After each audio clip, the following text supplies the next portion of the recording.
Healing आपने बहुत बार सुना होगा और हीलिंग का जो हिंदी अर्थ है वो है मरहम लगाना, रिपेयर करना और बहुत सारे मतलब निकल सकते हैं।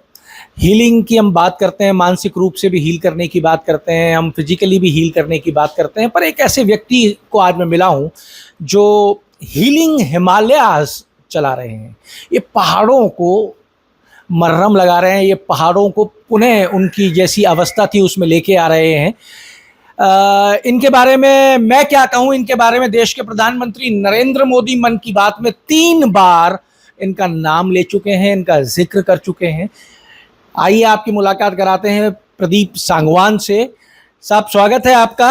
और सबसे पहले बधाई आपको कि 3 बार देश के प्रधानमंत्री ने आपका नाम लिया है। अब मेरे सुनने और देखने वाले इच्छुक होंगे जानने में कि भाई क्यों लिया है, ऐसा आपने क्या किया है? जब हम घूमने जाते हैं और धार्मिक स्थलों पे जाते हैं हम पाप काटने जाते हैं। पाप काटने भी जाते हैं और जब हम घूमने जाते हैं तो पाप करके भी आते हैं। और वो पाप कैसे करते हैं? वो करते हैं वहाँ पे गंदगी फैला के। जितने भी ट्रैक रूट्स हैं, जितने भी धार्मिक स्थल हैं, चाहे हनुमान जी ने जहाँ जन्म लिया था अंजनी पर्वत पे जो कर्नाटका में है, चाहे हम केदारनाथ धाम पे जाएं, 4 धाम पे जाएं, हर जगह पे हमारा एक फुटप्रिंट है कचरे के नाम पे। चाय के कप्स, प्लेट्स, चम्मच, मैगी के पैकेट्स खा के हम वहीं छोड़ के आते हैं। तो जब इतनी आस्था से मैं देखता हूँ लोगों को, कोई राजस्थान से जा रहा है, कोई महाराष्ट्र से, कोई गुजरात से, अलग अलग स्टेट से जब पहुँचते हैं पहाड़ों में और इतनी आस्था के साथ वो पहुँचते हैं, तो उस आस्था का एक भाव कहीं ना कहीं खराब भी है, क्योंकि हम उसी स्थान को जिस पे हम पूजा पाठ करने जाते हैं उसको खराब करके आते हैं, खराब करके आते हैं। तो हमारी कोशिश रहती है कि कैसे उस भाव को बरकरार रखें, उस साफ सफाई को हम जो गहराई से, जो महत्वपूर्णता हमें देनी चाहिए वो उसको दें, और आने वाले लोग, आने वाली जनरेशन जब वहाँ पे पहुँचे तो उनको कचरा ना मिले। तो ये काम मैं पिछले 10 साल से कर रहा हूँ। इसमें हम हिमाचल प्रदेश के जितने भी तीर्थ स्थल हैं या ट्रैकिंग रूट्स हैं, मणि महेश यात्रा, किन्नर कैलाश, श्रीखंड महादेव, खीर गंगा, पराशर ऋषि, ये सब स्थान हैं। इनके फुटहिल पे जो गाँव हैं वहाँ पे हम पूरा वेस्ट मैनेजमेंट का इकोसिस्टम बनाते हैं। और पहली बार इसी काम के संदर्भ में माननीय प्रधानमंत्री जी ने अपने मन की बात में हमारे काम का जिक्र किया था, और उस जिक्र के बाद हमारे काम को बहुत बल प्रबल मिला था और हमारा जो काम है उसकी जो गति है बहुत बढ़ गई थी। आप करते क्या हो एग्जैक्टली?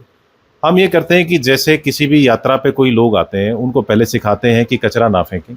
किसी ने फेंक दिया तो उसको उठाने की कैपेसिटी बिल्ड करते हैं। स्थानीय लोगों को सिखाते हैं कि कचरा जो है कितना प्रदूषण फैलाता है। आज आपको टेम्परेरी पैसा मिल रहा होगा वहाँ पे होटल चला के, कैंप लगा के, बट स्वच्छता को, साफ सफाई को उतनी ही महत्वता देनी पड़ेगी जितना कि हम आने वाले टूरिस्ट और उसके पैसे को दे रहे हैं। ये हम सिखाते हैं। दूसरा, उसके लिए इंफ्रास्ट्रक्चर बिल्ड करना। एक होता है सिर्फ बात करना, ज्ञान देना, उसके साथ साथ हम एक्चुअल ऑन ग्राउंड काम भी करते हैं। गांधीयन फिलॉसफी हम फॉलो करते हैं जिसमें कि हर उस लोकेशन पे जहाँ पे हमें लगता है कि वेस्ट मैनेजमेंट के लिए इंफ्रास्ट्रक्चर डेवलप करने की ज़रूरत है, तो वहाँ पे हम मटीरियल रिकवरी फैसिलिटी बिल्ड करते हैं। हमने 10 ऐसे स्थानों पे बिल्ड की हुई है। इंडिया की हाईएस्ट नॉन मोटरेबल फैसिलिटी जो वेस्ट को मैनेज करती है वो 11,755 फीट के ऊपर केदारनाथ में हमने लास्ट ईयर बनाई है। और इस साल सिर्फ 2 महीने में वहाँ पे लगभग 40 टन कचरा इकट्ठा किया गया है। 40 टन कचरा, आप मानिए 11,000 फीट की। 40 टन कचरा जो है, ये कचरा है क्या प्रदीप भाई? ये प्लास्टिक है, जितने भी अलग अलग फॉर्म्स हैं, आपके पैकेजिंग मटेरियल जिसको हम कहते हैं, चिप्स का पैकेट हो गया, मैगी पैकेट हो गया, कोल्ड ड्रिंक्स हो गया, पानी की बोतल हो गया, आपकी प्रसाद सामग्री जो बहुत बढ़ती जा रही है। केदार धाम पे लोग अपना जल्दबाजी में जूते भूल जाते हैं। लगभग 2.5 टन जूते वहाँ पे भी रखे हुए हैं हमारे पास केदार धाम में, अच्छी क्वालिटी के, किसी को अगर लेने हैं तो। सो इतनी सारी वैरायटी है मटेरियल्स की, और उस मटेरियल को इकट्ठा करना, बैग में डालना, उसको सेग्रीगेट करना, उसको नीचे तलहटी तक पहुंचाना और वहां से उसको रिसाइकलिंग तक पहुंचाना, ये एक पूरा काम जिसको हम हमारी लैंग्वेज में रिवर्स सप्लाई चेन जो बोलते हैं मटेरियल की, वो तैयार करते हैं ऐसे ऐसे डिफरेंट ऑल्टीट्यूड्स पर। अगर ये प्लास्टिक 40 टन जो प्लास्टिक और प्लास्टिक से रिलेटेड सामान है, अगर ये वहां रह जाए तो क्या नुकसान? नुकसान ही नुकसान है। देखो, अब 2013 की प्रलय सबको याद है, ठीक है? उसमें हर चीज़ का एक कंट्रीब्यूशन होता है। प्लास्टिक को वहाँ इकट्ठा करेंगे, नहीं उसको उठाया तो कोई ना कोई उसको जला देगा, नहीं जला तो बारिश के पानी के साथ वो मिट्टी मिल के नीचे आएगा, जो आपके नदियाँ नाले हैं उनको ख़राब करेगा, उसमें ब्लॉकेज पैदा करेगा, और जो एक्वेटिक मरीन लाइफ जिसको हम बोलते हैं उसको प्रदूषित करेगा, उसको ख़त्म करेगा, और शहरों में वो पानी पहुँचेगा। घूम फिर के आना हमारे पास वैसे ही है। वहाँ से बारिश होगी, अब पहाड़ों में क्या होता है, लोग वेट करते होते हैं कि कब बारिश होगी, कचरा नीचे चला जाएगा। पर वो कहीं ना कहीं जाके जितना भी जो हमारे जीवन शैली है उसमें दोबारा से घुसता है, माइक्रो प्लास्टिक पहाड़ ने तो अपनी सफाई कर दी। अब वो सफाई जो है पहाड़ का जो वेस्ट है वो लौट के आपके और हमारे जीवन में आ गया है। बिल्कुल आएगा। कि आप अगर ये सोचते हैं कि मैंने वहाँ फेंक के अपना काम खत्म कर दिया, मैं आगे बढ़ूँ जिंदगी में, तो वैसा नहीं है। वो माइक्रो प्लास्टिक बनता है, हवा में जाता है आपका, अगर उसको जलाएंगे तो उसके जो कार्बन निकलते हैं वो ग्लेशियर्स पे सेटल होते हैं। आपके अभी अगर स्टडी देखते हैं तो वेस्टर्न हिमालयस के जो ग्लेशियर्स हैं फास्टेस्ट मेल्टिंग ग्लेशियर्स हैं अक्रॉस द वर्ल्ड। तो सबसे जल्दी हमारे ग्लेशियर्स खत्म हो रहे हैं। Billions of people are dependent on the glaciers that are there in the Himalayan region. उसके आसपास हमारी सिविलाइजेशन है, लोग वहाँ पे सेटल्ड हैं, और उनकी पूरे जीवन शैली को कितना प्रभावित इसको करेगा ये फ्यूचर में, और ऑलरेडी हो रहा है। आप देखिए हर साल मॉनसून में आपके बादल फट रहे हैं, ग्लेशियर लेक आउटबर्स्ट, फ्लड जो है जिसको ग्लॉफ बोलते हैं, वो हो रहा है, जो 2013 में केदारनाथ में भी हुआ था। और वैसे जो एक्सट्रीम वेदर इवेंट्स है वो बढ़ ही रहे हैं, कम नहीं हो रहे हैं। तो उसमें कहीं ना कहीं जो हमारी आदतें हैं उसका सुनने कॉन्ट्रीब्यूशन। में बड़ा अच्छा लग रहा है। और साल में क्या एक दिन ऐसा आता भी है जब हम प्रकृति के लिए अपने आप को समर्पित कर देते हैं, पेड़ वेड़ भी लगाते हैं। आपके घर में गमले वमले होंगे तो उसमें भी आप गुड़ाई उड़ाई कर लेते होंगे। साल में एक दिन आता है, लेकिन वो साल का अगला दिन जो है फिर वो जीवन वैसा का वैसा ही शुरू हो जाता है। अब सवाल ये खड़ा होता है, 40 टन अंदाजा लगाइएगा, लेकिन 40 टन अगर बात करें तो कितना ऊंचा पहाड़ हो जाएगा? पहाड़ बनाते हैं इसका। देखो पहाड़ तो हमने हर जगह बना ही दिए हैं, हर गांव में, हर शहर में। और पहाड़ के कितना ऊंचा अंदर हो जाएगा 40 टन कचरा? पहाड़ के अंदर भी एक और पहाड़ बन गया हुआ है, और वो केदार धाम पे बना हुआ है। हालांकि देखो थैंकफुली ये है कि इस बार वो कलेक्ट हो गया है, कलेक्ट होके सेग्रीगेट हो गया है। तो let's look at the positive side जो हमारा है। हालांकि इसका नकारात्मक ये है कि इतने सारे लोग वहाँ पहुँच रहे हैं, छोटी छोटी आदतें अगर वो अपनाएं। देखो पहले धार्मिक स्थल पे यात्री कोई जाता था ना, तो वो अपने घर से सामान बांध के चलता था, रास्ते में खाता था, बनाता था। आजकल हमारे पास सुविधाएं आ गई, रेडीमेड व्यवस्था, सब कुछ व्यवस्थाएं हो गई। उसमें अगर सिर्फ हम 3 चीज ऐड कर दें, एक ग्लास स्टील का, एक पानी की बोतल, स्टील वाली, स्टील की पानी की ठीक बोतल है। 500 ml की, हाँ, और एक थाली, छोटी थाली। ठीक है। क्या होता है 3 दिन की यात्रा में कम से कम भी 8 से 10 तो कप यूज किए जाते हैं चाय पीने के लिए। चाय पीने के लिए। हाँ। वैसे ही वो कैंसरस है, उसमें प्लास्टिक होता है। आप गर्म चीज में हाँ। डालोगे प्लास्टिक मेल्ट होगा, आप कैंसरस आप ठीक है। वो कर रहे हैं। हाँ। तो आप खुद अपनी सेहत को भी नुकसान कर रहे हैं, पर्यावरण को नुकसान। 10 तो हो गए कप। कप हो गए, आप पेपर प्लेट्स आप देख लो, हाँ। 3 बार आप खाना खाओगे लगभग, तो 3 प्लेट हो गई, 3 प्लेट हो गई, तो और उसके साथ में 3 चम्मच हो गई। 3 चम्मच हो गई, तो आपकी 9 प्लेट 9 चम्मच हो गई। ठीक है। तो ये इतना बड़ा जो वॉल्यूम आप है 3 दिन में कम कर पा रहे हो, और आप कम से कम भी 6 बॉटल आप पानी की लोगे, तो 6 बॉटल वो कम हो गई। तो इस यात्रा में कितनी साधारण सी चीज़ों को अगर हम उसको इस्तेमाल करते हैं अपने जीवन में और फॉलो करते हैं, तो कितना कचरा कम हो जाता है। देखो 1 किलो सिंगल यूज प्लास्टिक को उठाने के लिए कम से कम 350 बार झुकना पड़ता है। ठीक है, 350 बार। तो कौन इतनी मेहनत करेगा? कौन कर रहा है हमारे देश में इतनी मेहनत? वो भी हमें आइडेंटिफाई करने की बात है। हम पर्यावरण दिवस पे, अर्थ डे पे बातचीत करते हैं, पेड़ लगाते हैं और भूल जाते हैं।